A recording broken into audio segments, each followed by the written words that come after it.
In today's video, I'm going to teach you how to use new guest access in Microsoft Loop. Guest access lets you securely collaborate with people outside your organization, like clients, partners, or contractors, right inside Loop.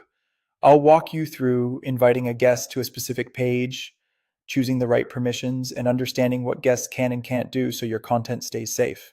First, head to the Microsoft Loop website and sign in with your work account. Once you're in, open the workspace where your content lives. Workspaces are the containers that hold all your Loop pages and components for a project, so pick the one that has the page you want to share. Next, open the exact page you want your guest to see. Sharing happens at the page level here, which is great for keeping control. Your guest gets access to just what you choose, not your entire workspace.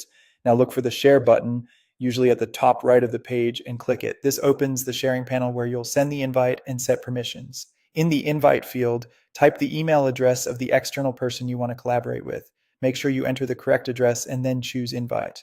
If your organization allows external sharing in Loop, this will send the guest an invitation. If you don't see the option to invite external users, check with your admin to confirm that guest access is enabled for Loop. Before you send the invite, set the right level of access. Choose whether the guest can edit the page or only read it. Use Can Edit if you want them to add ideas, update tables, or comment directly on the page. Use Can View if you're just sharing information and don't want changes. You can always return to the Share panel later to switch between View and Edit if your needs change. After you send the invite, the guest will receive a "You've been looped in" email. From there, they can sign in and start collaborating.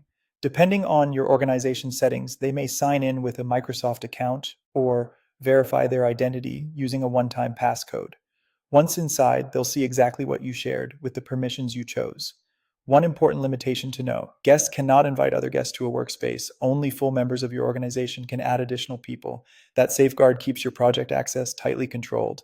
And that's it. You've used guest access in Microsoft Loop to collaborate securely with people outside your organization with clear, simple controls over who can see and edit your work.